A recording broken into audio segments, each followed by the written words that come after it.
Got my own microphone. Got my own name tag.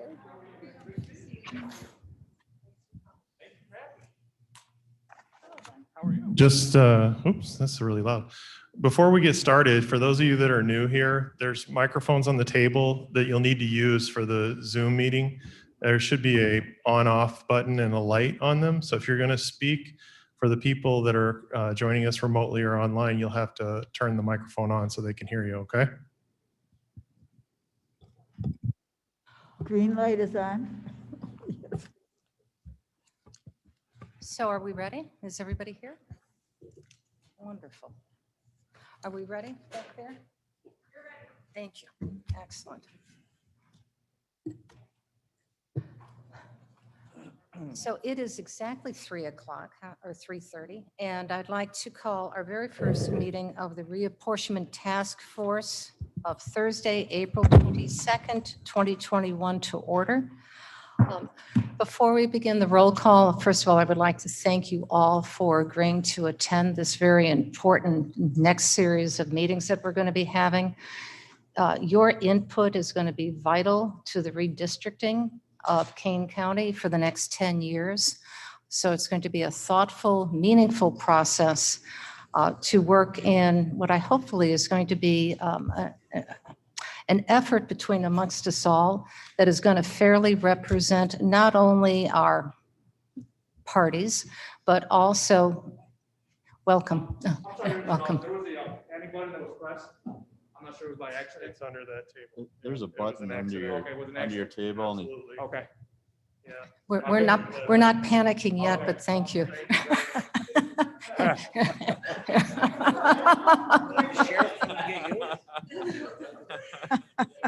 That's a way to start it. Not want to do it though. It's just like you have in your office, the 2 buttons. So. Well, we know the police work. The buttons It work. works, right? It works. I was going to say after probably the second meeting when we're not so friendly with each other, we may start panicking at that point. But also the task force, I think, I'm hoping, is really going to fairly represent how our communities, our mutual communities have all grown, expanded, and changed, and that minority populations are fairly represented as well as all of our celebrating our diversity to make sure that they are represented in districts which will allow the opportunity for them to have a voice along with all of us. So it is equitably represented. It's going to be a lot of work. We've had some significant growth, but before that, many thanks, and the thanks are going to be continued throughout all of this. So clerk, could you please call the roll? Ford, Here. Fries, here. Gums, Here. Kenyon, Here. Martin, Here. Sanchez, Here. Shepro, Here. Strathman, Here. Gately, Here. Meyer, Present. Arnold, Mayor Shelkey, Here. Mr. Afif, Here. Hernandez, Pedersen, Rivera, Walter. Thank you. And I'm sorry. Oh, don't. Barbara. Brenda. Welcome. The mask. The mask. Okay, we're all here. So we have a reapportionment task force rules of order, and I would like to remind our advisory members that they will not be allowed to vote, although discussion on this table, when we start actually talking about the maps, your voice is equitably heard without question. But it only will be the board members who will be allowed to take actual vote to this. So did everybody get a copy of this? And have you had the opportunity to review it, or would you like to review it now? Why don't I quickly read it so that it's relatively short. We have our purpose of ad hoc committee Kane County Reapportionment Task Force is to make recommendations to the county board concerning the development of the county's reapportionment plan and related matters. Your names, if there's any change in your names, typos or whatnot, please let us know and we'll adjust that accordingly. Mr. Sanchez is perhaps advocating a large increase in the size of the board to 124 districts. This is true. Madam Chair, I apologize. I We don't have a typo. Madam Chair, I don't have a copy. I'm sorry. Oh, you do not have a copy? Do you have an extra copy?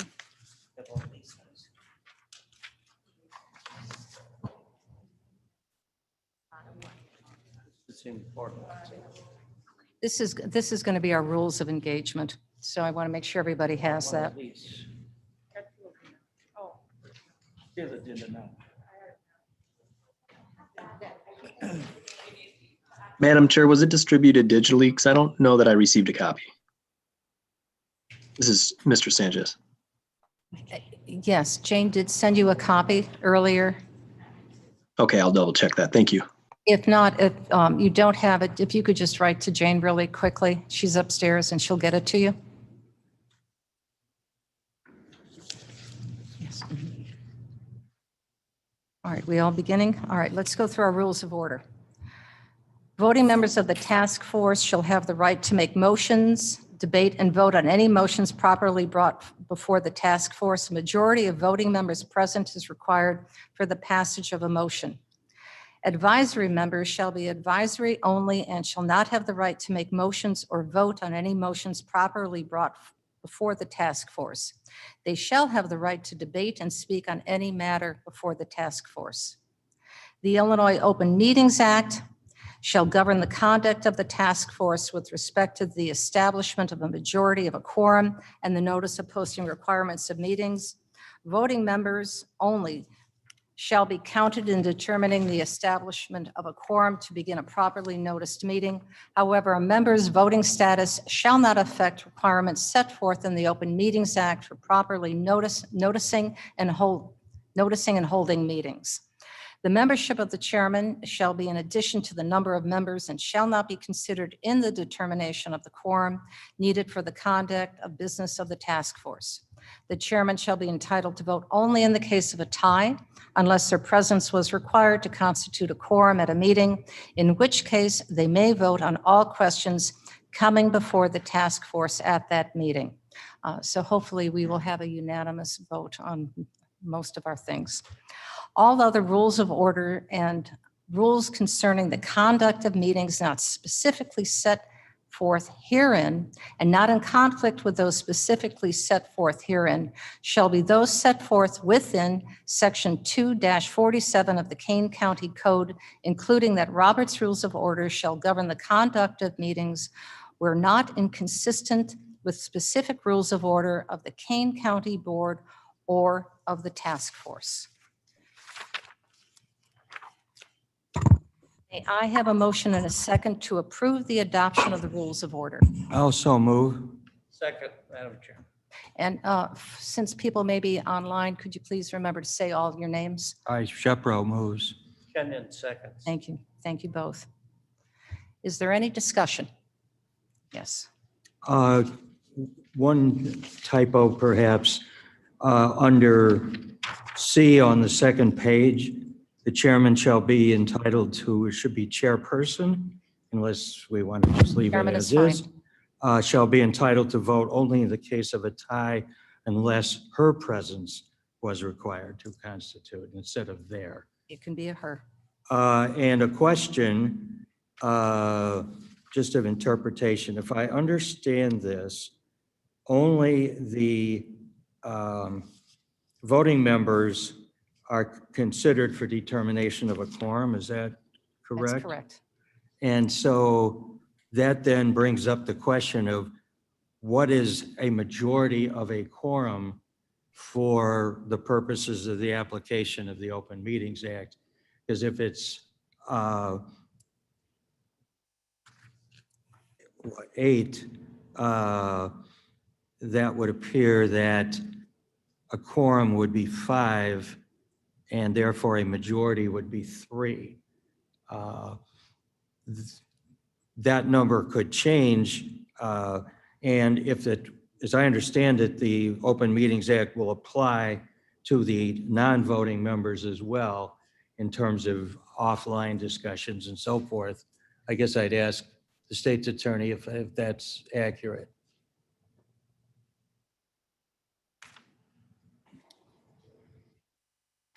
That is accurate. Aaron Brady is on the line, who is our Roberts Rules person and typed up these rules. Aaron, do you want to comment? Sure. So, Mr. Shepherd, the intention is that the terms of the Open Meetings Act apply to all members regardless of whether or not they're voting. So a group of, a majority of a quorum of non-voting members could not get together and discuss privately the public business that's before the committee. So if a majority of a quorum is 3, then no 3 non-voting members could get together and discuss these issues. If that's the breakdown, I haven't, with the late breaking additions, I haven't done the math, but that would be the outcome. You know, and something that would be important to know, we'd also like to recommend that all members of the task force take the Attorney General's online Open Meetings Act training if they have not already done so. We think that would be good practice. If anyone would like assistance or direction on how to do that, please reach out and we'll be happy to guide you. Would it be appropriate if that was just sent to all members of the task force? That's no problem. Thank you.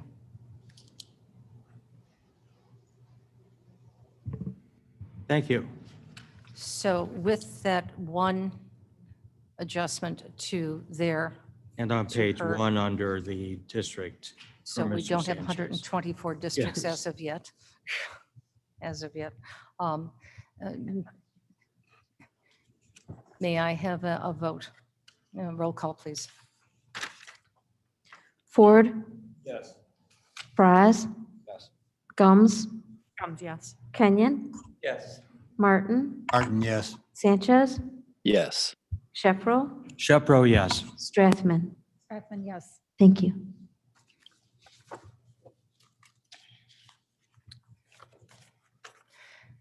Are there any public comments?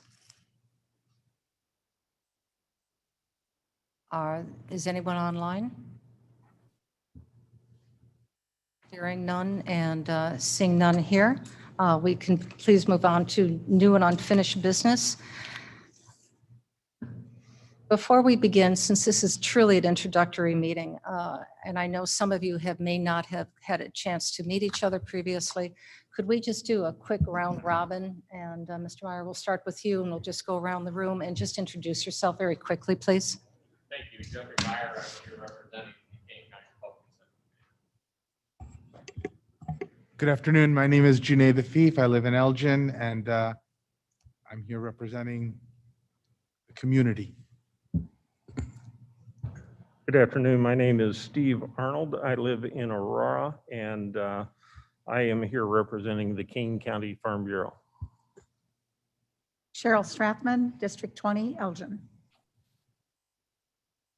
All right, Brittany Pedersen. I live in Aurora and I'm an attorney in the Aurora, Kane County area, originally from Elgin, representing the community as well. Michelle Gums, King County District 8. Ron Ford, Kane County District 6. Okay. Shelkey. Jeff Shelkey, I'm the mayor of Batavia. I've had the honor now for 11 terms. I've been elected. I also have some other roles in the region. I serve as the chairman of the Chicago Metropolitan Agency for Planning's Council of Mayors, which represents the 284 mayors and village presidents that surround Chicago in the 6-county area. And we are the ones that receive and distribute the federal transportation dollars to the municipalities. So needless to say, from that position, I get to know most of the mayors in the area, at least hear their ideas and thoughts. So that's my background. Thank you.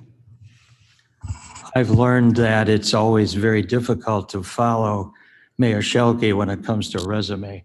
My name is Ken Shepro. I'm the vice chairman of the board. And also board member. Board member from what district? Oh, District 12. I'm Mike Kenyon. I'm from District 16 and the resident farmer on the board. Drew Fraz, District 18, King County Board.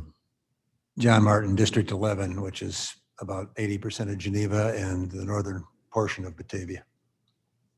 Jeff Walter, Village President, Village of Elburn.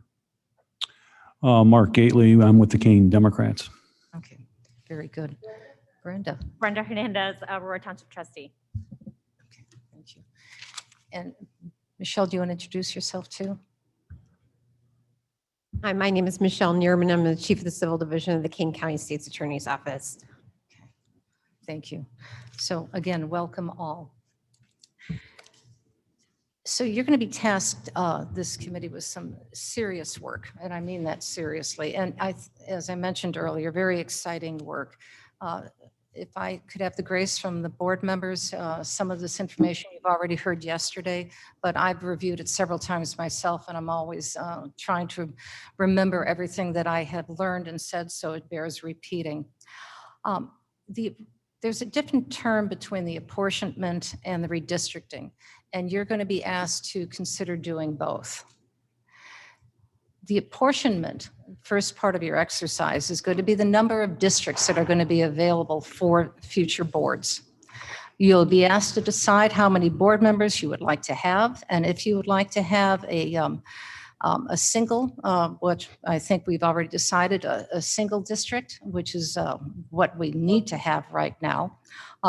You will ask also if it's going to be, I believe, at large or within the restraints of a district. So those are going to be the decisions that need to be made. Redistricting, and sometimes we use the word interchangeably, is going to be your next task, is actually taking a look at is it going to be 24, 22, however many districts this committee decides it would like to have. And then how are they going to change? Currently behind us, you'll see the 24 districts in different reiterations from past all the way to current. How the population have shifted, where the population movement is going to be happening, what the average size of each district is going to be. And again, a great deal of sensitivity to make sure we're in compliance with the Voting Rights Act. So that is going to be the major work that is going to be done for you. The board, so you know, once they receive this information, is also going to be looking at compensation for future board members. For instance, my position as chairman, this position has not received any additional compensation for 14 years. The board members, both past and future board members and current board members, have not received an increase in their compensation for 10 years. So this is going to be also being reviewed by the board, but not by this committee.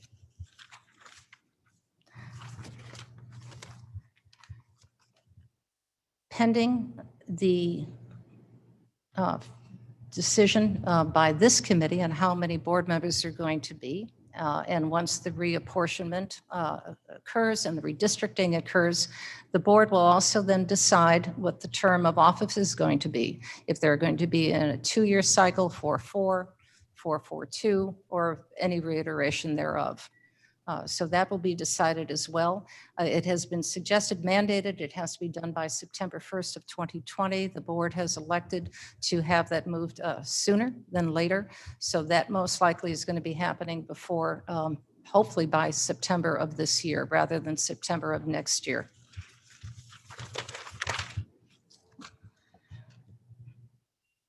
So it's a lot of work. I would like now to have Assistant State's Attorney Ms. Neerman come up, and Mrs. Neerman, and speak to you about the Voting Rights Act and what the concerns are as we move forward with this reapportionment and redistricting. Thank you, Madam Chair. Let's see, Ms. Blair. There we go. Before we get started, I just want to make a couple of introductions. I'm with the King County State's Attorney's Office. We do have on the line with us today via Zoom State's Attorney Masser, who I would like to introduce and allow her to make a couple of welcoming remarks. Hi, can everyone hear me? So wonderful. First of all, my apologies for not being there in person. We have been doing a lot of trainings in the office, and one of those trainings is active shooter training. As you saw, when one of the buttons was accidentally pressed and our wonderful security came in immediately to make sure everything was good, I'm trying to make sure that in the event something like that happens here, that the people who work in this courthouse are ready for it. And tonight is my training, so it's very important for me to be there. Secondly, as you know, my name is Jamie Mosser. I'm the newly elected King County State's Attorney. I come with the experience of having worked in this office before and then having worked in the community as a private attorney along with a legal aid attorney. I am very lucky because I have about 120 amazing people who are really dedicated to making this office the best it possibly can and to be there for our county whenever they're needed. Michelle Neerman, as you are going to quickly find when she goes through this proceeding, is a very knowledgeable attorney who is going to bring a lot of experience to this process. I am very excited that we are going to be able to work with all of you. This is going to be very important work, and it's work that needs to be very transparent for our community so that everyone understands that we're doing what's best for our community. I'm looking forward to meeting each and every one of you throughout this process. And I look forward to making a new, better, different, whatever adjective you want to give to it as a part of this reapportionment and redistricting process. So thank you all very much. Thank you, Jamie. The second person I want to introduce is Special Assistant State's Attorney Phil Lukahans. We have 8 attorneys in our civil division, and we are going to be here for you throughout this entire process. But we're also bringing in a Special Assistant State's Attorney who has an expertise in redistricting. Mr. Lukahans is an attorney from Itasca. He has been involved with redistricting matters since the 1990s and has been involved in redistricting litigation. So he brings a wealth of experience. He also has a tech person in-house that can assist and work with our county GIS department in order to help develop those maps as we proceed in the map drawing process. Phil, if you just want to say hi so people know who you are. Yeah. Yes, Phil Lukahans, nice to meet all of you. I know some of you I met virtually yesterday, and I truly look forward to working with all of you to come up with a map and a plan that's satisfactory to everyone. So look forward to it. Thank you. Thank you, Phil. All right, so we thought we'd begin the presentation today by just kind of going over the statutory framework that's going to be applicable to your very important work here. And if I can get the controller to work.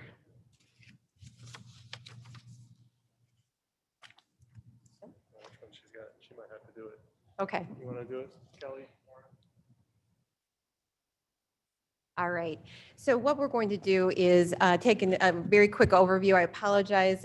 This is going to be duplicative of the presentation from yesterday, but we did just want to give an overview of the very statutory framework that we will be working under. The first part of handouts have been provided to those who are in the room, and I apologize if we ran out of copies.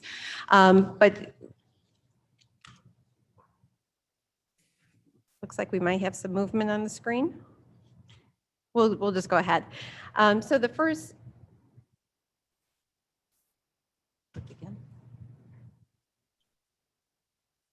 So the Illinois Constitution will provide sort of the first sort of point of reference for us, and that's the Article 7, Section 3 of the Illinois Constitution, which sets out that the county board is to set by ordinance the number of county board members. With respect to the Constitution also tells us that the General Assembly is responsible for providing methods of election for county board members, and that any change in the method of election must be approved by a county-wide referendum. part of the work of the task force is going to be to recommend to the county board, to have a discussion and to recommend to the county board the number of county board members to have on its board. Okay, next slide. Okay, so following its constitutional mandate, the General Assembly has set out the requirements for electing the county board members in the county's code. This section in front of you is 2-3002. It requires that the county board and counties with township form of government, which is Kane County, reapportion the county every 10 years after the federal decennial census, so that each county board member represents the same number of people. And this will then be, as the statute provides, the first step in the reapportionment process, determining the size of the board.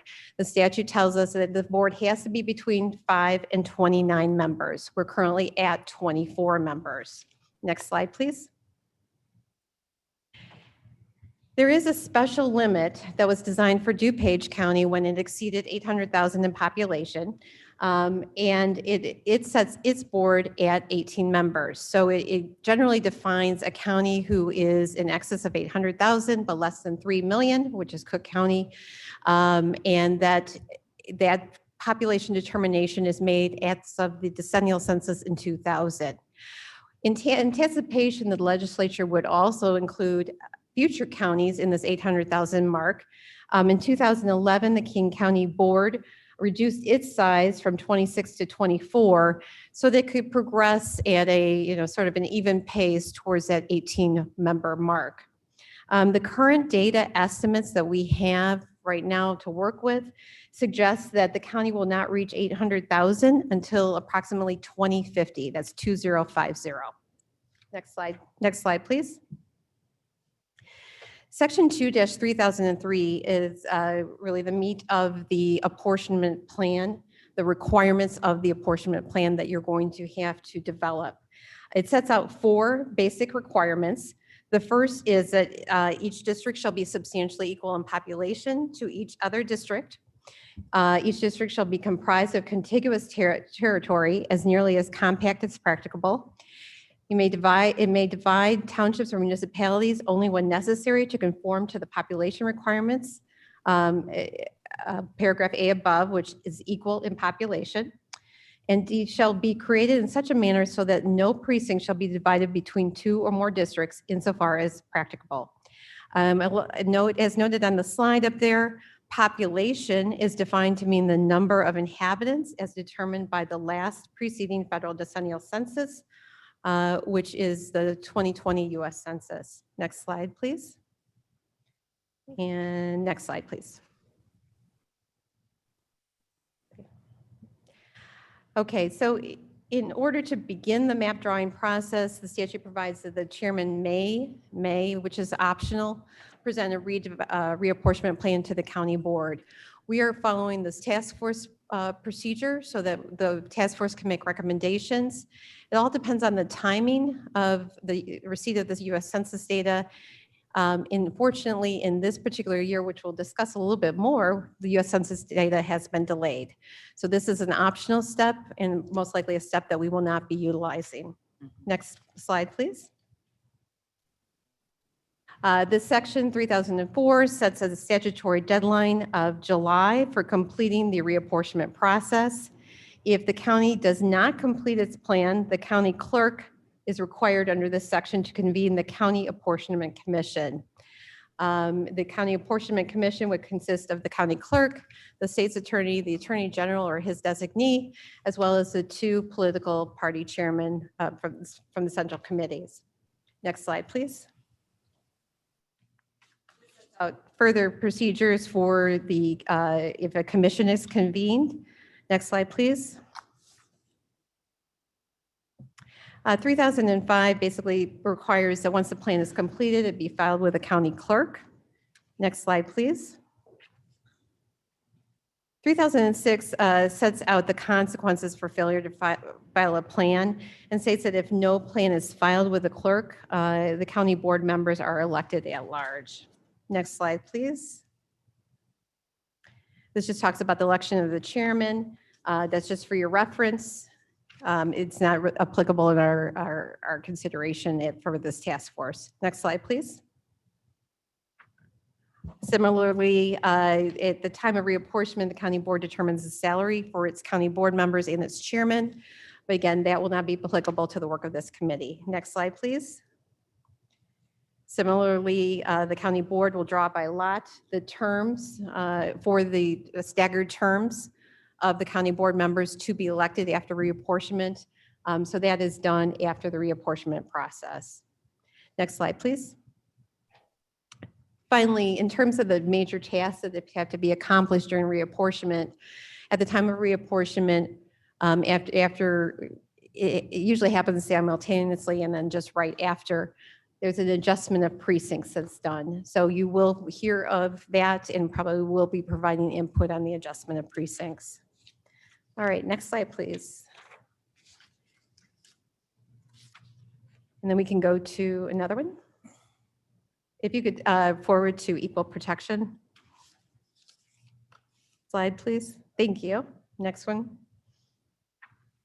Great, thank you so much. Okay, so in addition to the state legal requirements, reapportionment plans are also subject to federal equal protection requirements as well as non-discrimination requirements. With respect to equal protection, we're talking about the Equal Protection Clause of the U.S. Constitution. The Equal Protection Clause requires that districts must be equal in population. This is known as the one person, one vote rule. You'll note a similarity with the statutory requirements, the Illinois statutory requirements, which require a substantially equal population for each district. To achieve the equal population, the ideal district size is determined by dividing the total population for the county by the number of seats involved. So we'll need that data, but ideally we would have our US Census data to determine the total population of the county, and then we will divide it by the number of seats that the board adopts by ordinance. The US Supreme Court has held that population deviations greater than 10% are presumptively discriminatory, and when challenged must be justified. Next slide, please. Similarly, population deviations of less than 10% between the smallest and largest district are presumptively valid. Deviations in excess of 10% can be held valid if there is a compelling state reason, such as ensuring compactness or contiguity or maintaining the integrity of political subdivisions, etc. Next slide, please.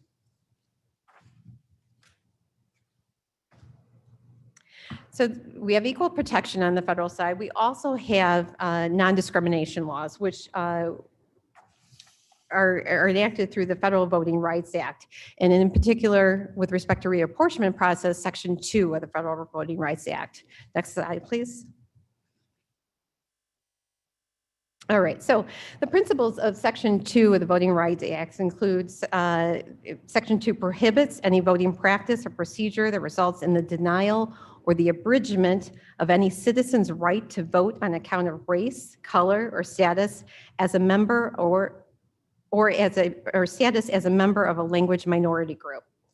A voting practice or procedure has a discriminatory effect and is prohibited by Section 2 if, based upon the totality of the circumstances, minorities have less opportunity than other members of the electorate to participate in the political process and to elect representatives of their choice.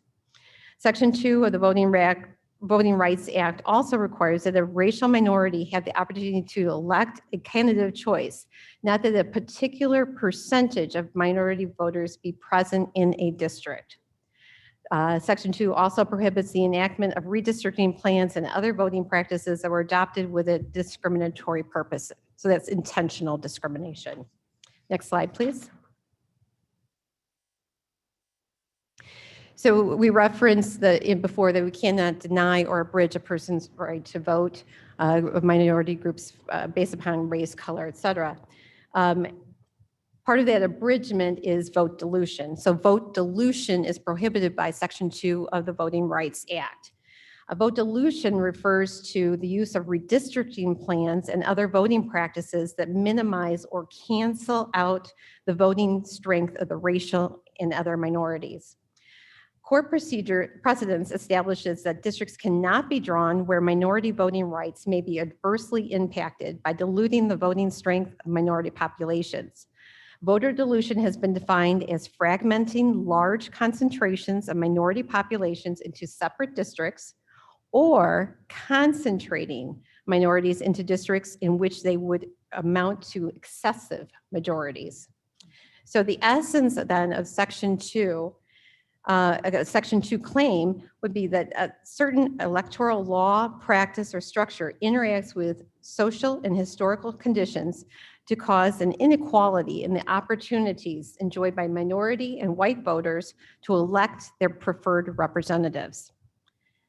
As noted by the district court here in Illinois, vote dilution is most often attempted either by scattering the minority voters among several districts in which block voting majority can outvote them regularly, or by centralizing them into one or two districts and leaving the other districts relatively free from their influence.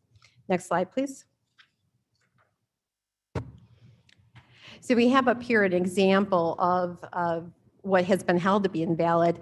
There's a South Dakota redistricting case that was found to be invalid by the 8th Circuit, where the redistricting plan packed into one district. It was packed with 90% of American Indians in that one district, and it was right next door to a district with 30% American Indian population. So those districts could have been evened out a little bit more to make sure that there was an influence in both districts. So that is an example of packing. Next slide, please. All right, so court precedence has established various factors for proving a violation under Section 2 of the Voting Rights Act. These are known as Gingell's factors. You don't need to remember that. It just simply comes from the name of the court case that established the factors. So some of the factors the courts consider include, and this is what plaintiffs must prove. First, the racial or language minority group is sufficiently numerous and compact to form a majority in a single member district. The racial or language minority group must be able to show that it is politically cohesive, that is, that it votes for the same type of candidate. And third, the racial or language minority group must be able to demonstrate the white majority votes sufficiently as a block to usually defeat the minority's preferred candidate. In a later case, the Supreme Court added on that a minority group be a numerical majority, that is 50% plus 1 of the voting age population in order for Section 2 of the Voting Rights Act to apply. So if a plaintiff then establishes these factors, the next question then is whether the totality of circumstances, under the totality of the circumstances, the minority group has less opportunity than other members of the electorate to participate in the electoral process and to elect representatives of their choice. And next slide, sorry about that. And next slide, please. So what is the role of race? So in drawing district maps, it's not always impermissible to consider race. Race is actually a permissible consideration in redistricting if and when it's necessary to satisfy a compelling state interest, such as compliance with the Voting Rights Act. Merely being race conscious is not itself illegal. A redistricting plan will not be held invalid simply because redistricting is performed with consciousness of race or because of jurisdiction intentionally creates a majority-minority district. A plaintiff challenging a plan must show that the legislature subordinated traditional race-neutral principles to racial considerations. Race must be the predominant factor motivating the redistricting decision, not just a motivation. Next slide. So taking the state and the federal legal requirements together, what are sort of the rules for drawing map lines? And again, these rules are very generalized, all have a lot of nuances, but we just tried to get set out for you some more simple type of rules. So under the state statutes and U.S. Equal Protection Clause, districts must be substantially equal in population. They must be comprised of contiguous territory as nearly compact as practicable. Townships or municipalities may be divided only when necessary to achieve substantially equal population. No precinct shall be divided between 2 or more districts insofar as it's practicable. Less than 10% population deviation from the smallest to the largest district is presumptively valid. Greater than 10% population deviation is presumptively discriminatory. Next slide, please. So those were the equal protection and the state requirements under the Federal Voting Rights Act then. Some basic rules are, in drawing the map lines, the county must not discriminate based on race, color, or status as a member of language minority group. The statute defines language minority groups as including American Indian, Asian American, Alaska Natives, or Spanish heritage. Spanish speaking. County must not intentionally discriminate when it's drawing the lines in any case. All intentional discrimination is prohibited. The county must not dilute voting strength of minority groups intentionally or unintentionally. This includes the county must not fracture minority groups into small pieces across several districts so that the population has very little impact on the election. And it also must not pack minority groups into a few supermajority districts, taking away voting impact of the minority group from other districts. And finally, majority minority districts must be drawn where minority groups constitute 50% plus 1 of the voting age population. Next slide, please. Can we have a question at this point? Sure, Sure. absolutely. Michelle, if you go back to the last slide. So, sorry, this is Shepro, by the way, for those online.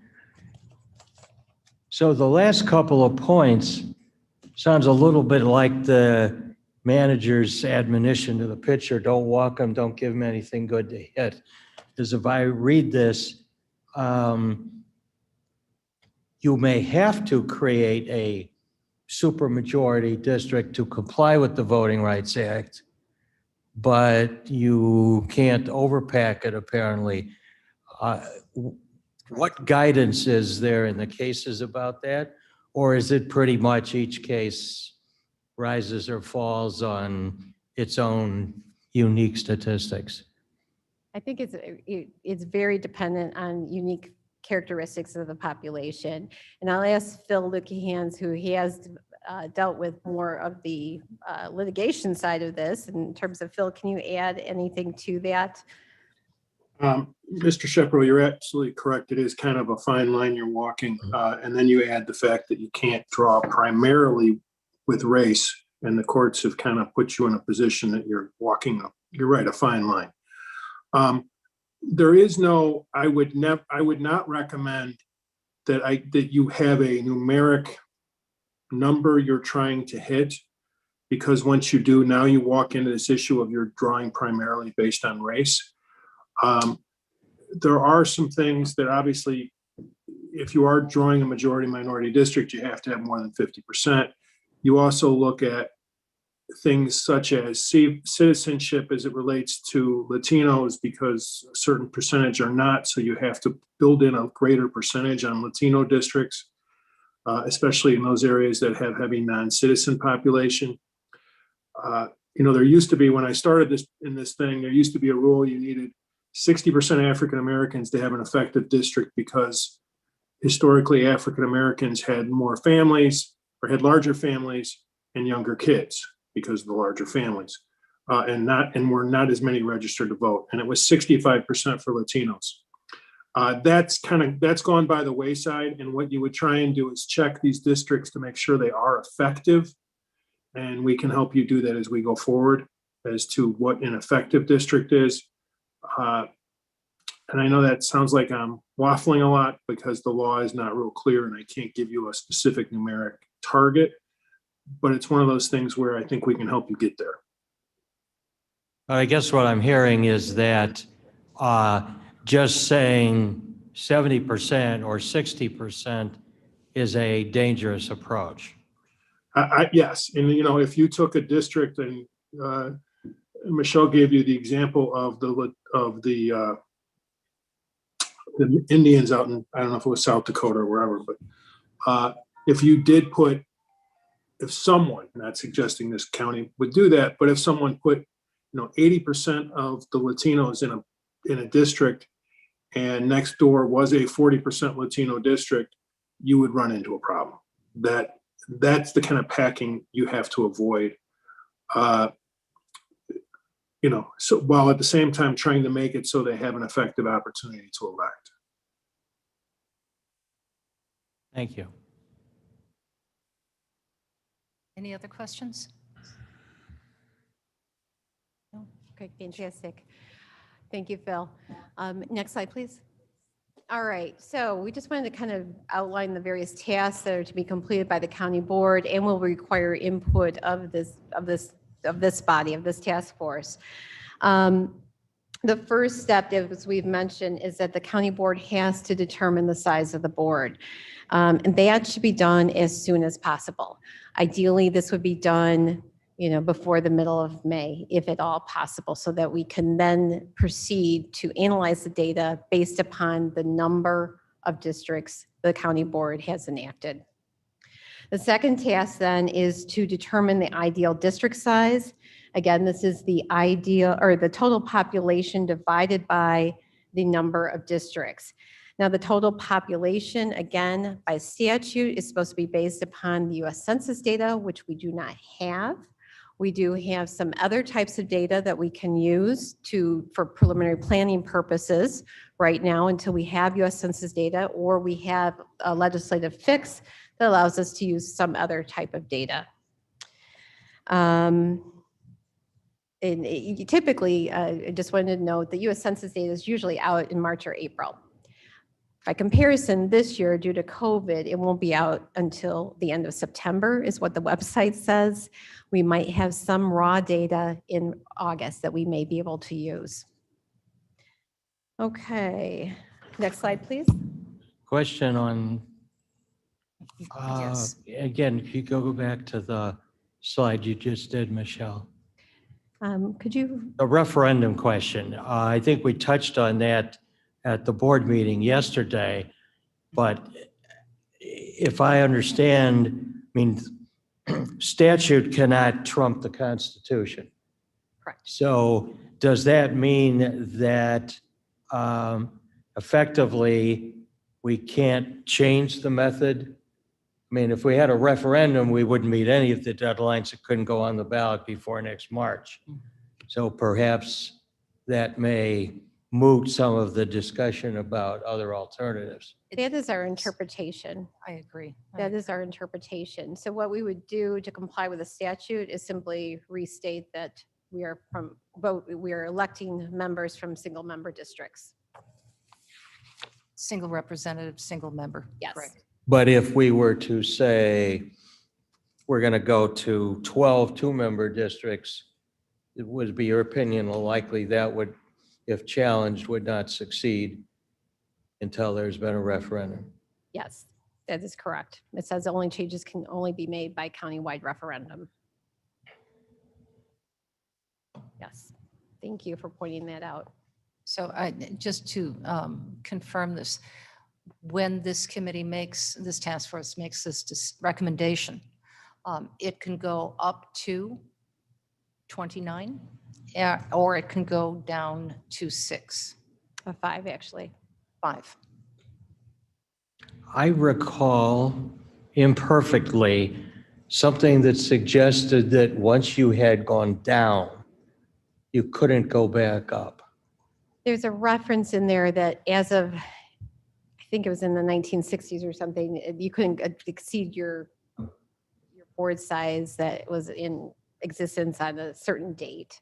So we would determine, what that was. And I don't have the answer right now of what our board size was in I think it was the 1960s. I think it was 42 then. Okay. Because all the township supervisors were part of the board. Thank you. Yes. Thank you. Any other questions? Okay. Thank you. Next slide, please.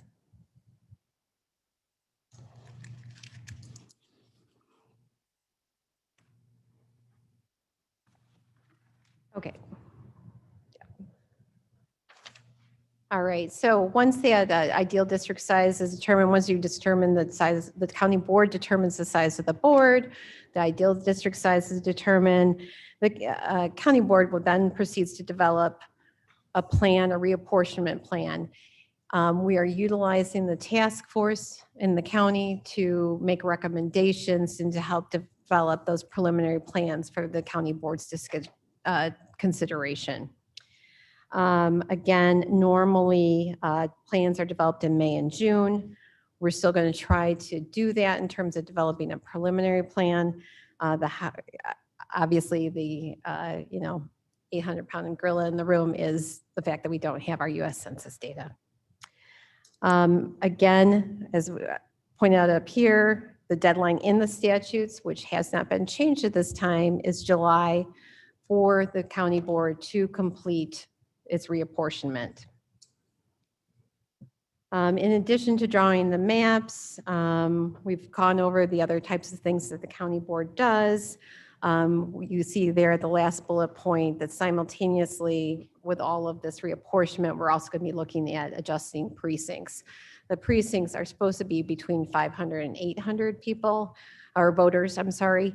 And, we have far in excess that in many, many precincts. Next slide, please. Yes, Mr. Question on Shepherd. that slide, the last one. So under the compensation, that you're using the term at time of reapportionment, and then at the bottom, we're saying simultaneously with reapportionment. Do we have to make the compensation determination literally in the same ordinance or whatever for compensation as the map itself?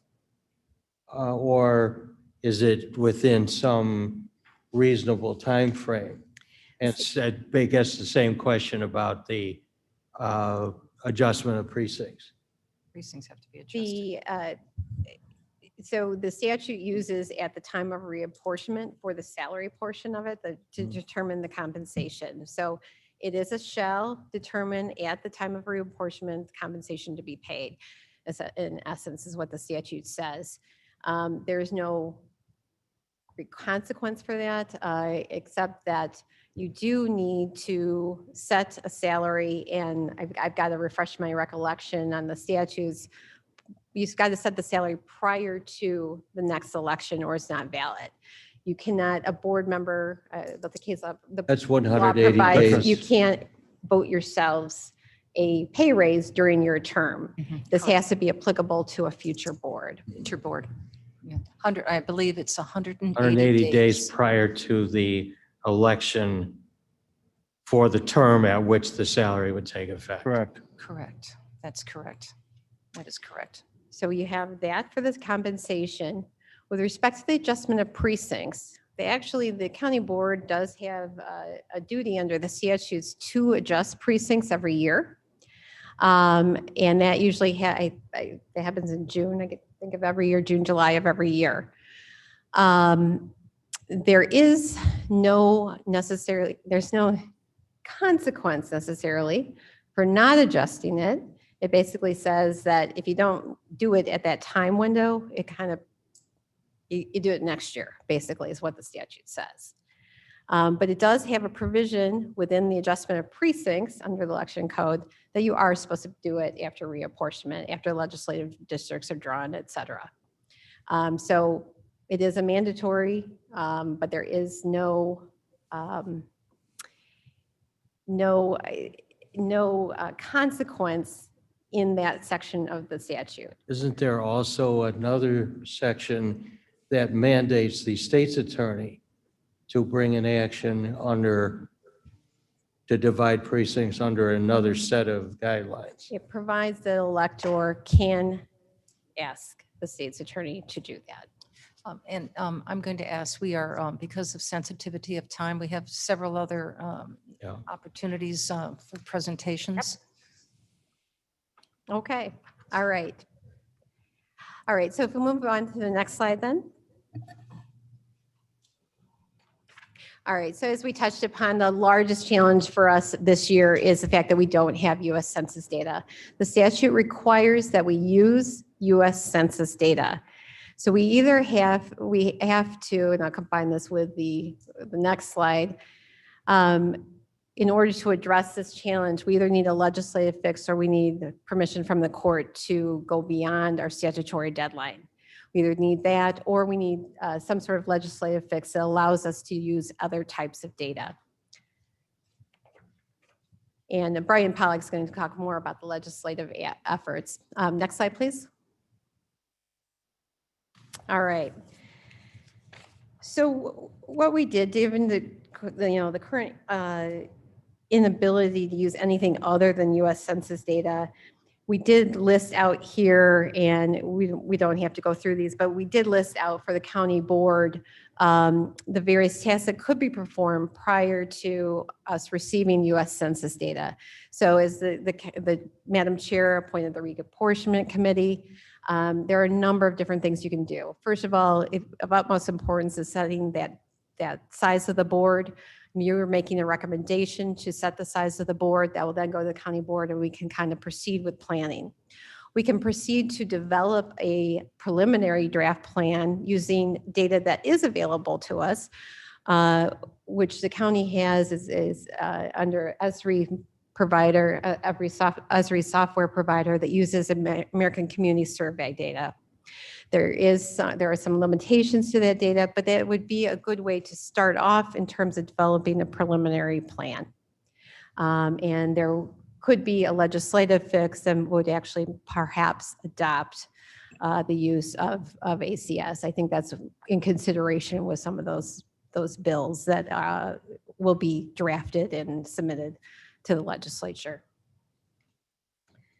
Next slide, please.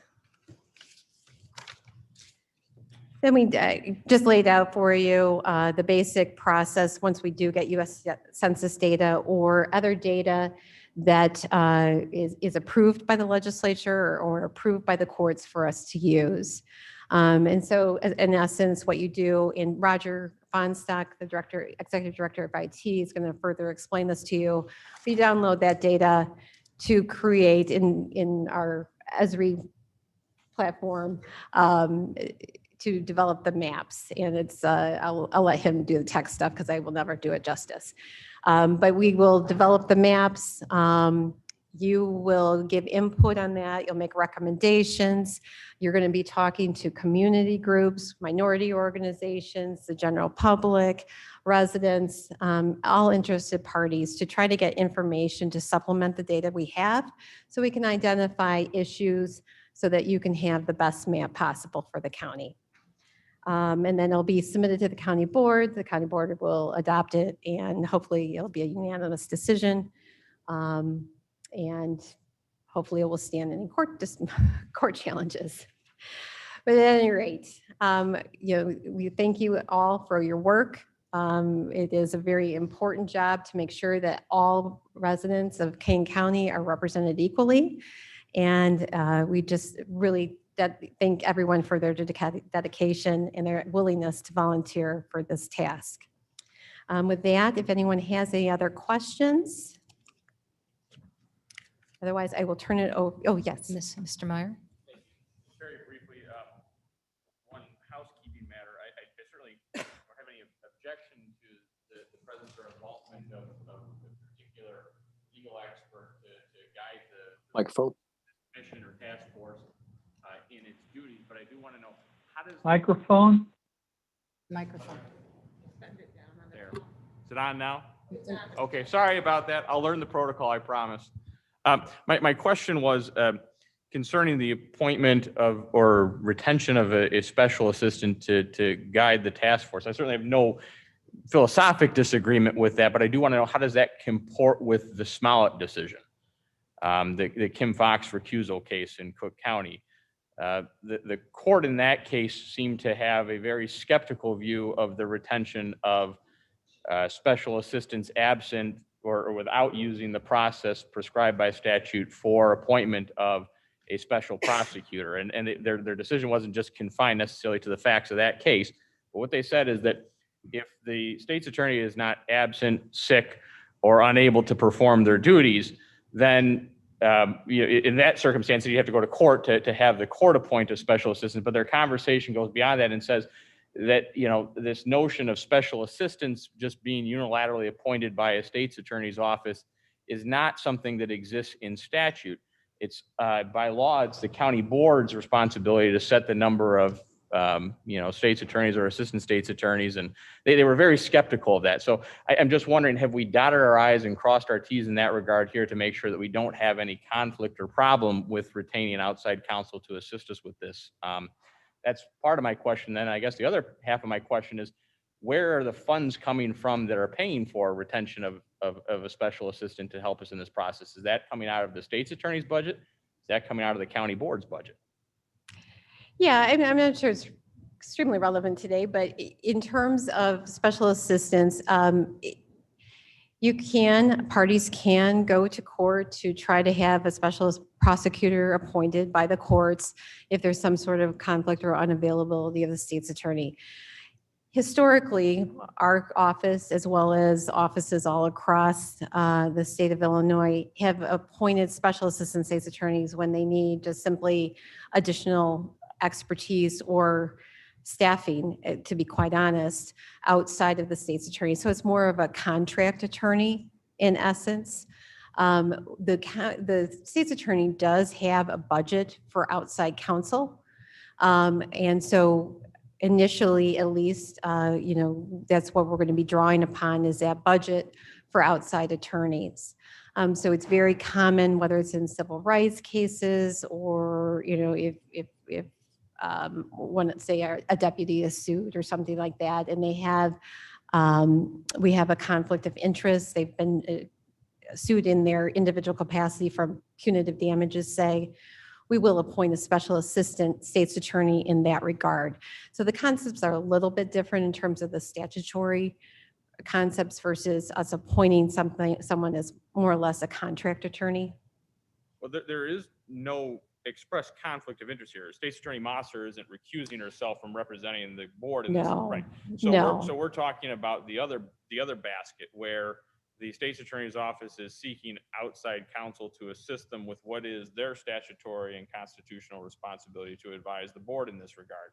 So again, I guess that would then be my second question, or the second component of my first question, which is, does that require county board action to approve retention of counsel to do that? Because the county board is who sets the number of assistants that are to be, employed by the state's attorney's office. Correct. This is not a full-time employee, so that would be the assistants, but the county board has already approved the concept of special assistants because they've provided for contractual employment. So in each budget ordinance, they would approve the hiring of outside counsel through that line item. So your opinion is then that the board has met the prerequisite requirement to give that kind of authorization to the state's attorney's office to retain the counsel?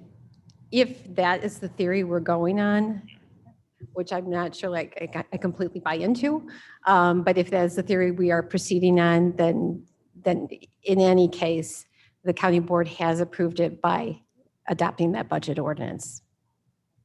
Okay, thank you. You're welcome. Thank you. Any other questions? Thank you, Michelle. Thank you. I'd like to introduce now Brian Pollock. There he is, from the clerk's office, who's going to be talking about proposed legislation and perhaps a little bit more about can you speak about the American Community Survey? Sure, to a point. Roger will probably have a little bit more on that when he presents, but good afternoon, everyone. Thank you to the committee, Madam Chair, for the opportunity to be here. My name is Brian Pollock. I do want to send regards from County Clerk Cunningham. For those of you that didn't hear it yesterday, the clerk's office is more than willing to help in any way possible, even though this is a county board function at this point, to do anything that can assist in the redistricting. So we're here for you for anything you need. This Assistant State's Attorney Neerman mentioned the issue with the data and with what the statutory provision in the county code says this committee is to use for data. The statute, as currently passed, states that the population is defined by the last preceding federal decennial census. So we don't have that 2020 data. We have 2010, that's not a good option, and we don't have 2020. So what do we do? The clerk's office has been working with other clerks around the state because every other county is dealing with the situation. And so we've been trying to find a solution. And it's a challenge because not every county is the same. Downstate, a lot of these smaller counties don't have these issues. They didn't have any population changes. They don't have significant minority populations. So some of their answers is, we'll just leave it the way it is. Hope we don't get sued. Everything will be fine. That's not an option for us. Between our growth and our population, the way that our minority population is in Kane County, that's just not going to work. So we've been working with the other county associations as well, because this is not just a clerk's issue, it's a county issue. There was one proposal, there was a reference earlier to Senate Bill 1666. ISACO, the Illinois State Association of Counties, had thrown together a proposal that would have pushed back the July 1st deadline back 6 months. Great, maybe the data will come out in 6 months if the Census Bureau does what they say they will, but we have this pesky election that we have to deal with. So March 15th, 2022 is going to mean something to every county board member, candidates, and then every state legislator. So, and if you follow the timeline back, your filing period for 2022 is bracketed around Thanksgiving, and your circulation of petitions begins on August 31st. So we'll get back to that soon. So pushing back the deadline for the counties to pass a redistricting plan 6 months doesn't work with the election. So that bill wasn't going to go anywhere. And then ISACO said, well, let's push the election back to June. That's also a non-starter. The legislature is not going to do that. They're all up in March. They're used to it. They're not changing anything. Not for us, not for anyone. So those proposals weren't viable solutions. So we've tried to come up with something that would allow us to use data that's available now. So we came up with language that's very generic. Instead of that last preceding federal decennial census, we'll define population as the number of inhabitants determined by the most recent data available to counties from the U.S. Census Bureau. And the ACS, or the American Community Survey data, is from the Census Bureau. So that data is from 2019. And that would be certainly more recent than 2010. And in the fact that 2020 is not accessible, it's something. So the cat's been let out of the bag. That's what the legislature is going to use to draw its maps. So it's not really a secret. President Harmon said that's what they're going to use. So what's different? And you can say, well, if they're doing it, well, why don't we just do it? When the legislature draws its maps, they don't have a county code that tells them what they need to use, what their data source is. They don't have, the Constitution says they can draw a map, and they have to draw a map the year after redistricting. It doesn't say what they have to use. So they'll draw a map and they'll pass a law that says, here's what we used. And that's okay. We can't do that. We have to go by what the county code says. So we need to amend that.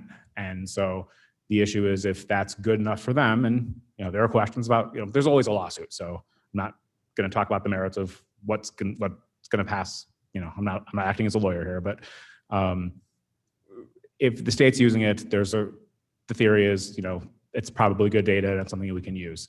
Coincidentally, if you look at what Congress just passed in terms of the federal money coming in, both for the CARES Act and for the American Recovery Plan, the way that they determine population is based on the 2019 ACS data.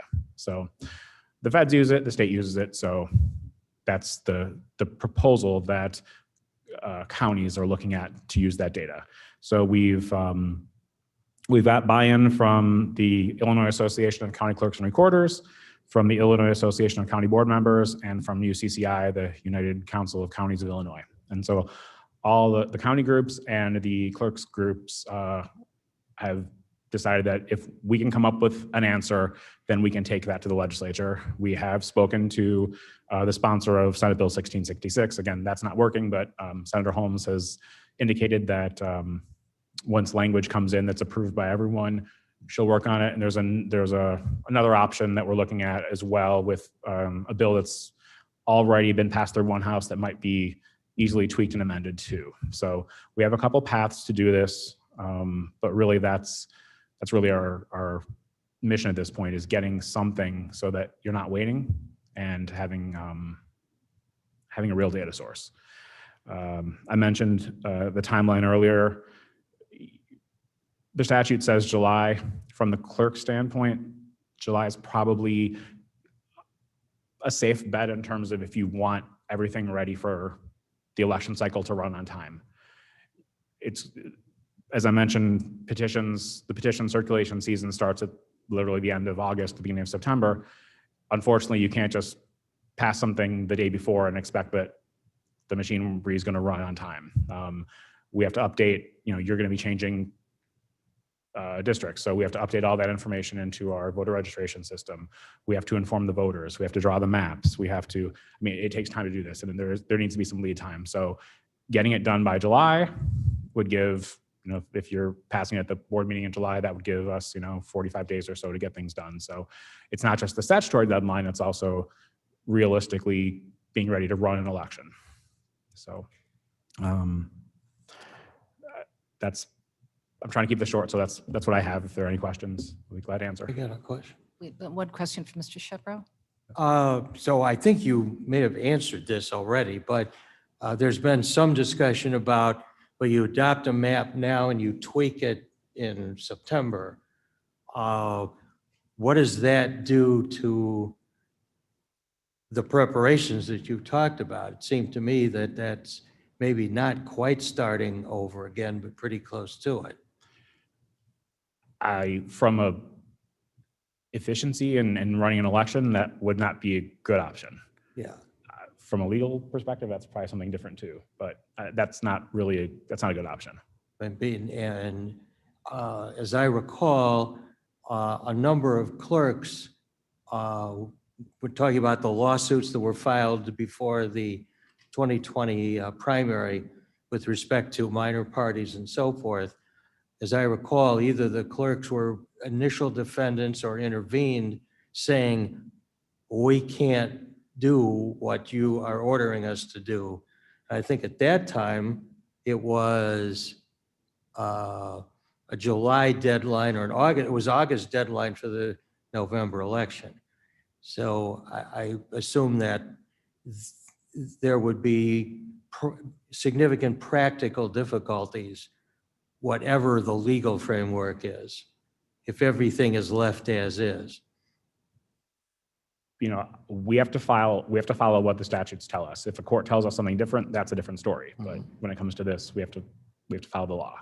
But if the statute says the filing date is November 30th, and it turns out that you get a new set of maps on November 1st, that's a problem, it seems to me. But if the statute still says the filing deadline is November 30th. Yeah, that's, okay. More later. Spates? So, Mr. Pollack, you did sort of explain why we couldn't use the American Community Survey, because we can't just make up a new way of doing this. But will we do it? Will we find a way to do it that way? Is that the plan? I think the plan is to follow the law, and we're looking at changing the law. Will the law be changed so we can do this? That's what we're working on. That's what we're working on. I think that's one of the things this task force is going to have to. Well, There's a good possibility that it will be. But we have many questions right now. Mr. Meyer? Yes, Mr. Gates. The Democrats, we're okay with American survey data from 19. It's which we're going to have. Everybody's going to have to go with that route.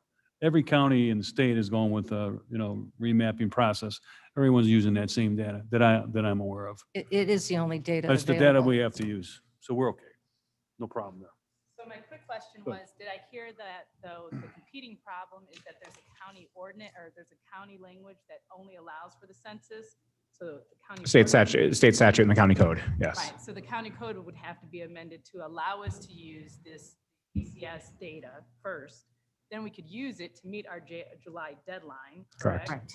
My question to you about this, what you're seeing at the legislative level, since they're trying to do that there in the statutory work, are they doing this as a temporary, this is a 2021 situation? Are they looking to change the statute forever? Or are they saying this will apply specifically for this year only, and we will essentially back in 2030 be going based on the statutes? Do you know? They're not looking at anything. We're bringing it to them.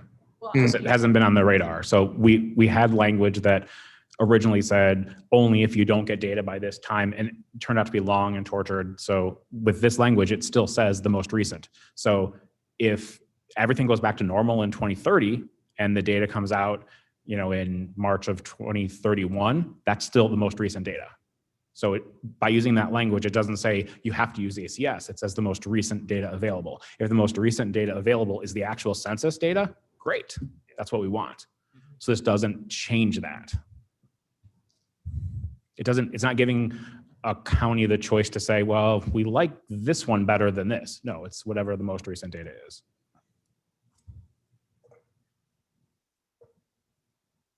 Mr. Meyer. I know this is a catch-22. We have to, at least for now, kind of pick which proportion or which provision of the law we're not going to follow to its letter. The problem with that is that I can't tell you how many times I've been in front of a judge and he's told me, well, Mr. Meyer, I understand your argument, but this is what the statute says, and that's not what your client did, or that's not what happened here. So in the event the legislature doesn't change the law and we've used the ACS data, then I think we stand in great peril or great jeopardy of having whatever the board adopts challenged, and there's probably a modicum of potential success in that challenge. So have we considered, or should we be considering prophylactically seeking an injunctive order, some mandamus, a declaratory order from the circuit court saying, hey, have at it? Yeah, we kind of skipped over the slide. Basically, the two options would be a legislative fix or go seek a court order, excusing our compliance, essentially. Okay. So I think that we had agreed with the board yesterday that we were going to move forward using this data. And as a draft to move it forward in case it does comply, because otherwise we will have to wait until the court decides or the legislature decides what data. And then if we have that July 1st deadline, we are going to be crushed for timing. Yes. So I think we're being very prudent to move forward with this, and hopefully there will be a legislative fix. If not, then court order. I think that would be the next step. Madam Chair, I have no concern about doing that. I know we have to move forward. I would just say maybe for consideration, judicial solutions are not instantaneous either and would require an opportunity for interested parties to be given some form of notice and an opportunity to be heard. I think due process would require that. And so in a best case scenario, you're looking at a matter of, if it's a state court action, it could be 3 or 4 weeks. If you file in federal court, it could be even longer. And so if a judicial remedy is something that the board is going to seek, I would think that maybe something need to be considering moving on, at least in parallel, sooner than later, because if we're going to try to get this all wrapped up by July 1st, you don't want to wind up going into court on June 15th and trying to get a federal court order or even a state court order to give you permission to what we've done at that point, especially if we have to shift gears or modify what we're doing because the court says you got to add this into your process. Yes, we don't disagree. I didn't hear that, sorry. Don't disagree. We don't disagree. Sooner the better. All right, very good, very good. So, yes, Mr. Shepro.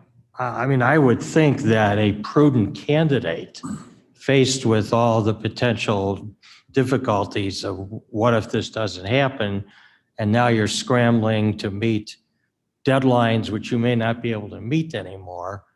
I would think some candidate is going to file a lawsuit if we don't, Well, somewhere in the state. I mean, I guess we'll deal with that when it happens, but I don't think that, with all due respect, this is not that decision by this board, what or will not a candidate choose to do.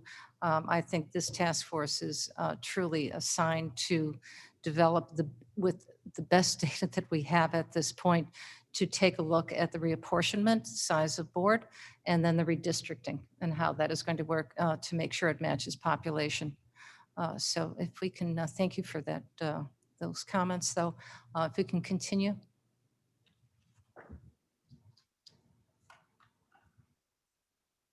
Is that it, Mr. Pollack? Thank you very much.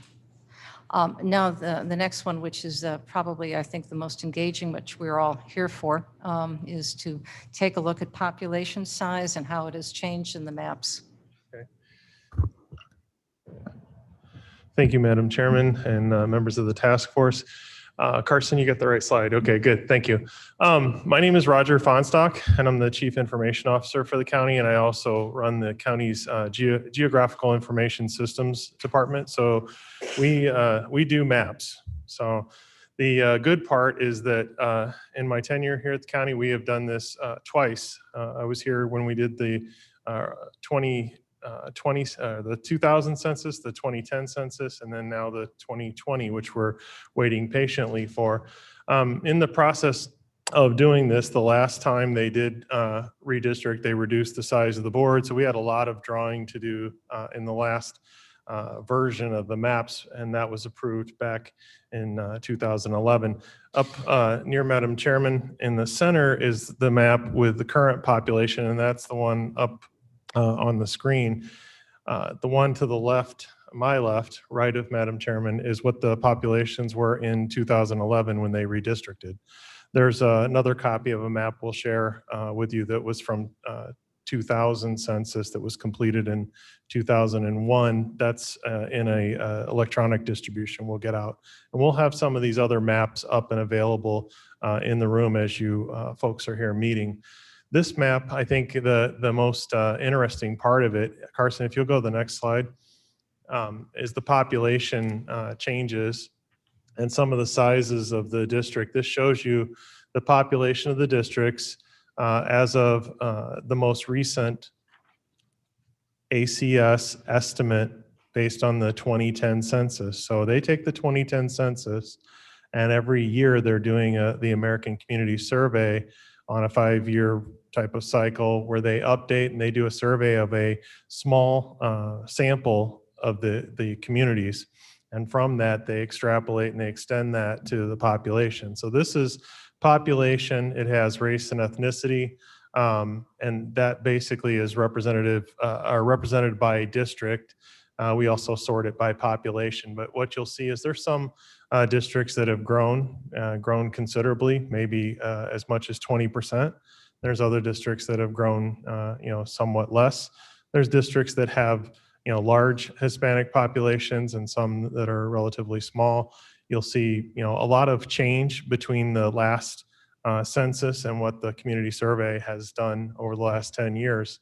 But this is some of the data from the ACS that's based on an extension or enhancement of census data.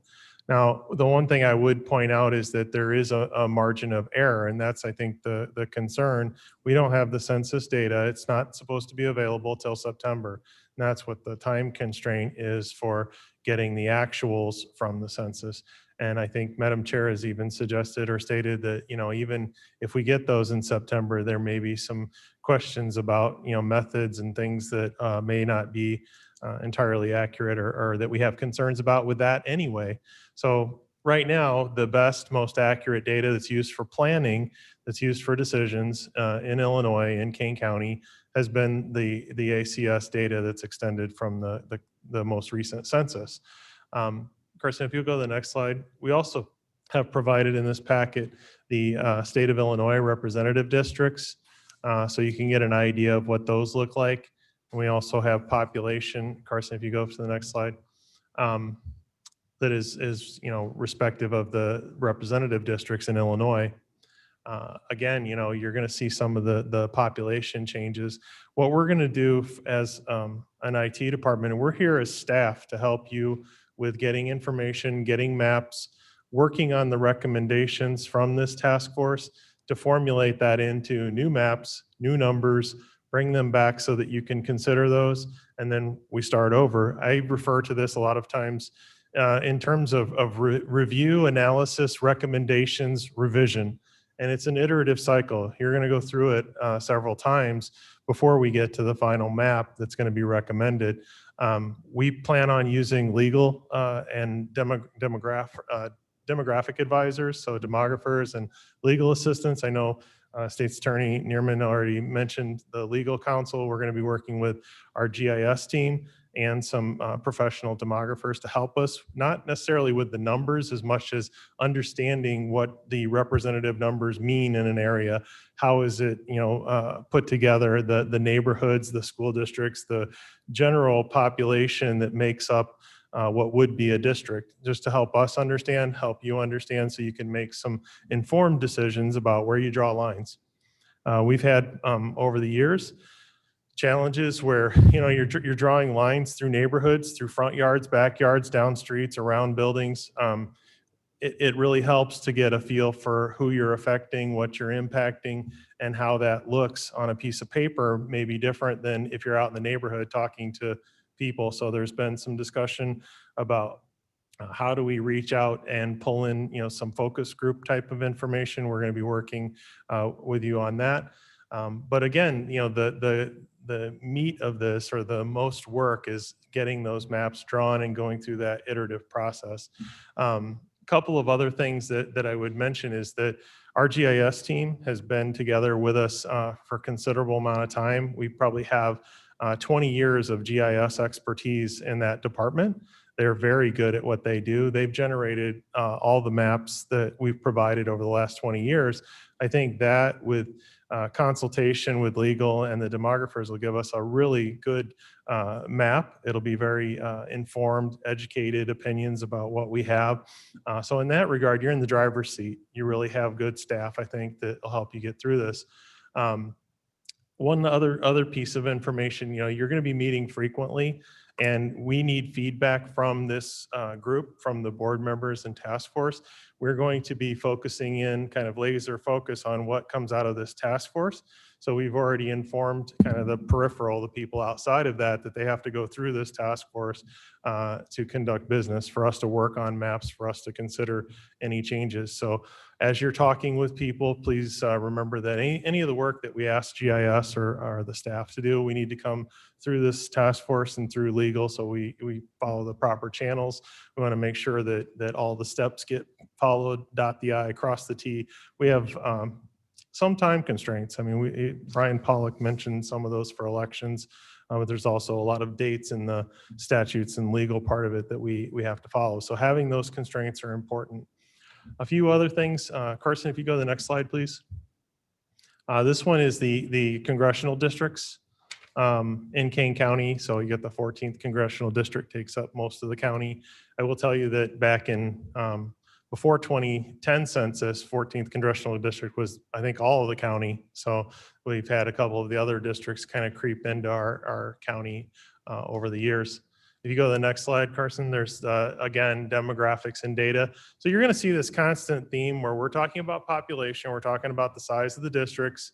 Obviously, that's important, but then what is the makeup of the district and how does it look as far as the population? We're going to be trying to provide you some of those decision-making factors. Last piece, and I don't know if we need to go through the next slide, Carson, I think it's just an example, but this is the precincts. One of the things that was mentioned by State's Attorney Neerman was trying not to split precincts, trying not to split districts, trying not to split people that have common ballots or common ballot styles. I think that's a big challenge. We have hundreds of different districts and things that we keep track of. We can layer those onto maps and show them to you so you can see what effect your district lines have. But I will tell you that, once you get started down that methodology of slicing and dicing it by, different districts, it's a lot of different districts: school district, water district, fire district, municipal. So just so you're aware that there are all of those maps, all of those layers are available for this task force to look at. But we're going to be, working with you on the maps and the recommendations that you make and trying to bring those back for your consideration. Again, it's going to be this iterative process where you're going to look at things, you're going to review some analysis, some professional and different advice, make recommendations. We go back to the drawing room, we redraw it the way you ask, bring it back. And that's a cycle that's going to go through. I think we discussed 3 or 4 cycles of that type of iterative process. So the last piece is just to be sure that everybody is aware, we are looking at ACS data, so American Community Survey data, and this is the most recent version of what they have based on that survey. And again, we won't be receiving the census data probably till September. And even with the September timeframe, we get block data or track data from the census, and it will take us weeks to bring that into GIS data layers and kind of conform it so that we can use it. So even October or November is probably the earliest we'll be able to functionally use census data for our purposes. So that gives you kind of the time frame of what we're looking at. So again, the ACS data is what we're looking at right now and what we'll be working on with the first couple of task force meetings as the legislative and county code gets worked on. So I'd be happy to answer any questions if you have them. Ms. Bates. Thank you, Madam Chairman. If we do all this work with the ACS data and go very far down the road, and then in August or September, you said we get the real census data, are we going to backtrack and do it all over again? Or will we stick with the ACS until the primary or are we setting ourselves down that path and know it? And know we're going to stick with it? I think that's a legal question, but I think that at this point you won't have any other data, per se, from the census, which is the legal kind of letter of the law. So I think that's the question is what else would it be if it's not that? So. Again, as we've discussed, this is all highly dependent upon whether we have a legislative fix or a court fix. We have to comply with the statutes, so it's all up in the air, unfortunately, right now, Ms. Bates. Thank you. Can I just mention that the way the precincts have grown as we go through this? We're going to start with the macro. Choosing, of course, the size for the rules of engagement, how many board members, and then the redrawing of the districts based on population, et cetera. But then as we get down to the micro, we have had some significant growth in different areas within the county. We have 17, it was 500 to 800. And for everybody here who may have walked a precinct or is a current precinct committee person, you understand the difficulty of knocking on many, many doors. We have 17 precincts currently that range from 1,500 to 2,000 population of voting members. I'm sorry, excuse me, voting members. We have 20 precincts that have up to 3,000 precincts, from 2,000 to 3,000. We have 3 precincts that have from 3,000 to 4,000 voters. And we have one is the grand winner, Rutland 2 up north, has 7,500 people in it. So those are precincts that are going to have to be carefully looked at and obviously culled. Currently, there are 291 total precincts within our county. I don't know how many additional precincts there may be. I don't mean to bother the clerk with this, but this may be a reality that we're going to be facing. So they will also have to be redrawn. There was one other set of slides about population. If you'd like me to go through those, Madam Chair, Yes, please. Okay, so Carson, if you could take the next slide. So we had development, they pulled some numbers from CMAP together. And one of the questions that State's Attorney Neerman mentioned was the sizing of the board at 800,000 based on the statute. It would be reduced to 18 board members. So once the population hits 800,000, there's a statute that kicks in that you have to downsize down to 18 members. So we were looking at population from the past and projections. This was just for interest's sake. This is from the time of the time that Kane County came into existence, and I think it was 1836 to 2010. And then Carson, if you go to the next slide, you'll see the current growth from 2015. And then these are projected numbers from the Chicago metropolitan area planning. So they go through and show you what they believe to be accurate projections of population.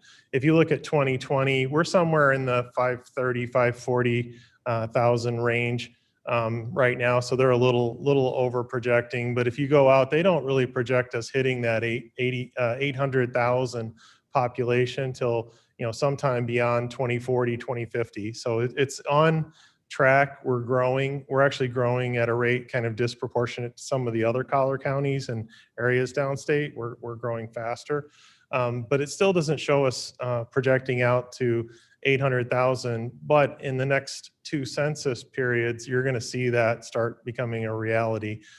Carson, if you go to the next slide, this is county by county CMAP data, 2015 to 2050. And we're still the 5th largest county across the board in the collar counties as you go across. And you see us again in 2050 approaching 800,000 in total population. So that was just something that development put together and transportation department. I wanted to share that because that's one of the questions was about the size of the board and the statute that requires the changes to the size of the board. Thank you.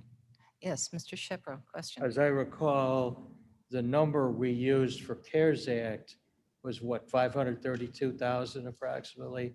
Yes, we actually used an ACS 2019 estimate. And as I recall, the city of Aurora in particular, and maybe Elgin also, had indicated that they believed those figures were too low for their population. And that's another thing that perhaps we have to. I think there was some question too about Aurora being in 4 counties versus just Kane and Elgin having population that is in Cook. And there's some, different nuances about where their population is. So yeah, the ACS doesn't define it as clearly as the census. A census goes down to, a tract block in a neighborhood. It's down to the street. So I think you mentioned that the ACS data was based on a sampling and then extrapolation from the sample. Yes. Is there, I'm trying to think of the right way to do this because my last math course was as a junior in high school. Are there different levels of reliability of those extrapolations depending on what's being extrapolated? And I guess the 2 I would call out would be the overall population extrapolation versus the minority population. They do have some, what I would say are margin of error. They're examples. I don't know that they're statistically significant. They're in the, plus or minus, some people say plus or minus 3%, 5%, 10%. I think we've seen things that are, in the 10 and under is pretty common, 10% margin of error. But I believe that State's Attorney Neerman would tell you that you may have even greater deviation than that. So, you could have something that is a 20,000, member district or 20, and maybe you're off by 1,000 people.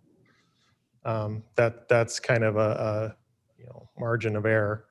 Is the margins of error identified somewhere in 10%? Yeah, they have some in the 10%. And we do have the sources for all the data. If you want to see those, there's literally a source reference for the ACS, and it tells you how they calculate everything. I didn't want to get too far into that, but we could if if you want it. I think I have it. But Madam Chairman, Yes, this is- but not today. Yes, who's that? this is Phil Lukihans. I may be able to answer Mr. Shepro's question to a little. Mr. Shepro, as far as demographics, the ACS is actually it's built for demographics. So the demographic numbers are probably closer than the total population numbers. So the percentage of Latinos, percentage of African Americans, that's primarily what it's been used for. So we'll probably take that with a little more, it probably has a little more accuracy on a percentage basis than it may or may not have on total population, which I think was your question. Thank you. That's very helpful. Thank you very much. So, yes, Ms. Bates. Does this, do these CMAP projections take into account the fact that the birth rate in Kane County has been dropping by over 1,000 per year? So the numbers that they have would be based on whatever is in the community survey. I don't know that they specifically how they incorporate birth rate, but we could find out exactly, what they consider. Survey data isn't usually like computational data where you're calculating real numbers. It's a survey of a community segment or a sampling size. Oh, okay. So there are other numbers though that we get, and I had some, I was going to bring them, but we did go out and look at other population estimates from IDPH and DCEO.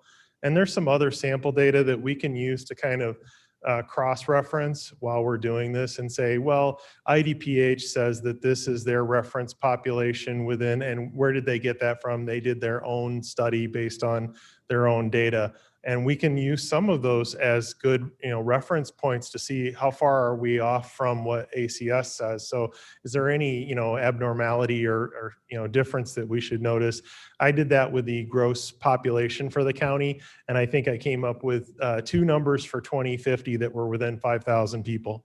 So, and you're going out 30 years. So within 5,000 people is not really significant difference. I think you'll find those types of things, and I believe that's the type of accuracy. So, when I'm not sure exactly what the legal description is of a district size or the accuracy, but I think I heard some things about being within 10% or being within 5% of so you're already dealing with margins, I think, at this point, and these are pretty small margins when you're looking at the demographics. And again, we're all speaking hypothetically now until we actually see the numbers. So if there are no other questions, because I am being sensitive to time, thank you very much. I would like to table E until our next meeting, when we actually start talking about that. So if we can, I believe I need to have a approval. Is that correct, to table this? May I have a motion? Motion to table. A motion to table the presentation discussion of next meeting. ordinance dash to our next meeting. Second. Thank you. So, thank you. Do we need Roll vote? call. Roll call, please. Ford, Yes. Fries, Yes. Gums, Yes. Kenyon, Yes. Martin, Yes. Sanchez, Yes. Shepro, Shepro, yes. Strathman. Strathman, yes. Thank you. I would like to schedule a meeting next week to simply discuss the size of the reapportionment. So could you please check your calendars? And I apologize that I did not bring mine. Would you all be available this time next week? Yes. Yes. Is it an agreement? Very good, very good. So why don't we will schedule that, and that date of that meeting is? 29. Perfect.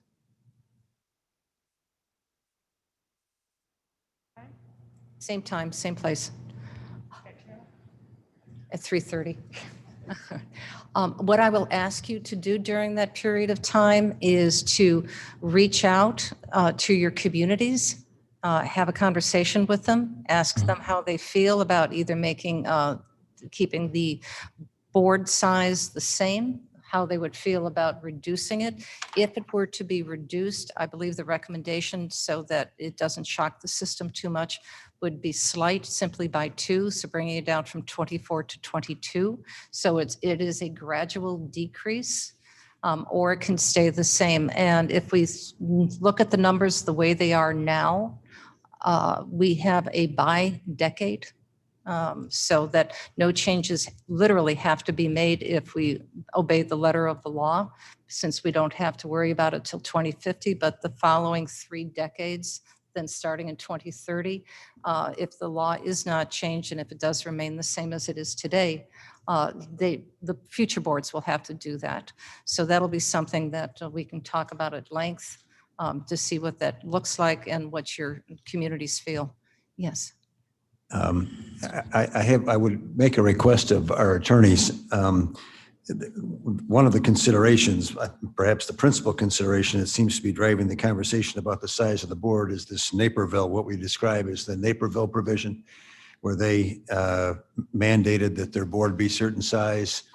And I'm trying to remember my legislative interpretation class, which I had over 50 years ago. So my memory is pretty foggy, and I'd like our attorneys to look at it. I don't know, as I look at it, that I agree with the conclusion that we are mandated to do this when we hit 800. I mean, if there's a reference, if we assume that the reference to 2002 and 2000 is in there for a purpose, it's either superfluous or it was meant perhaps to point more clearly to Naperville and isolate it. And I may be dead wrong. And if I'm wrong, I've been wrong many times in my life, but I would like to know that our council have all agreed and that this is in fact an event that will occur when we hit 800,000 and not something that we can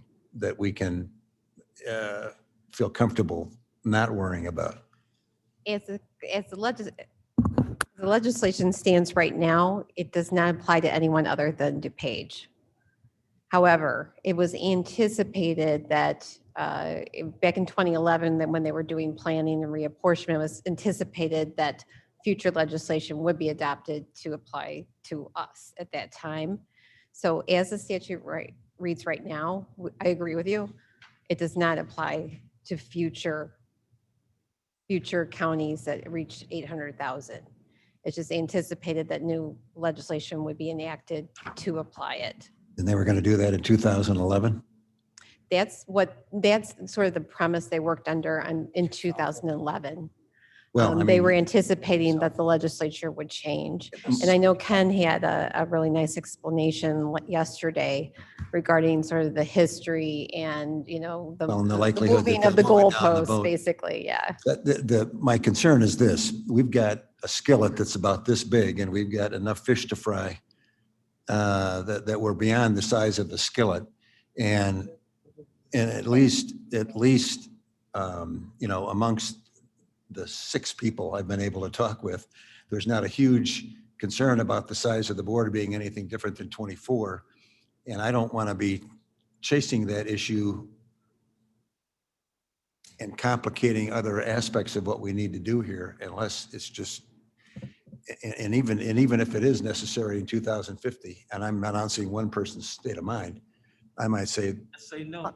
heck with it, just pass it up. It's a complete policy decision. We for got the a bunch of board. stuff to do here. I Mr. guess. Martin, can we, again, I'd like to, because of the time, if we can, it's going to be a thoughtful discussion and one worth having. If we can table all of that until next week, and our state's attorney will do a fine job of explaining what the law is and why this has come about, and what the rationale was for 2011 to reduce the size of the board, which was done by this board for that purpose following that. And I do have precedent from that. So that's where I was taking my direction from. I understand we've done it before. but we can talk about it at length at the next time. The other item on the agenda, I think we can start talking a little, because I'm hoping that this discussion is not going to take 2 hours to make that decision. It may, but I'll also be putting on perhaps an introduction to some of the maps, and we can go into a little bit more detail talking about, again, the macro part of it, taking a look at populations and where the populations actually have shifted in detail, so you can starting to feel about that and getting a little bit more population knowledge.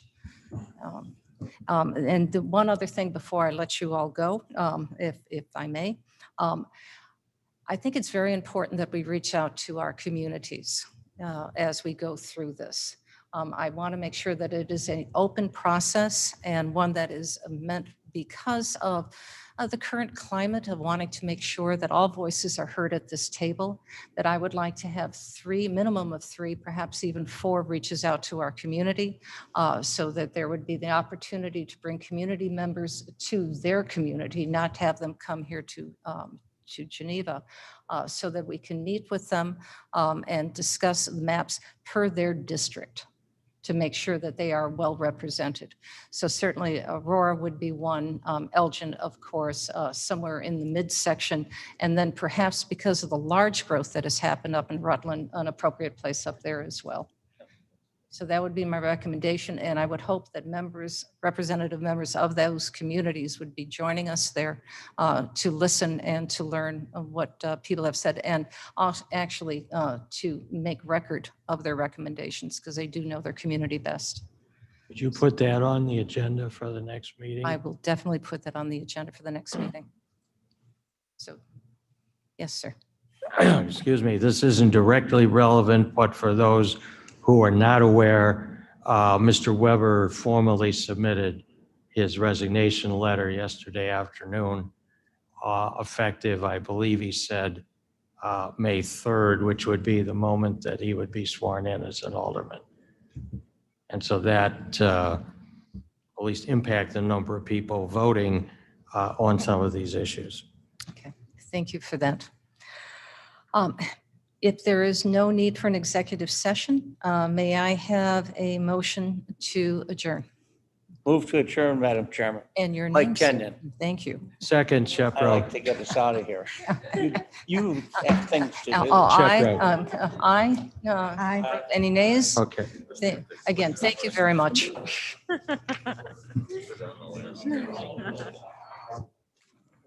Dolly or anything?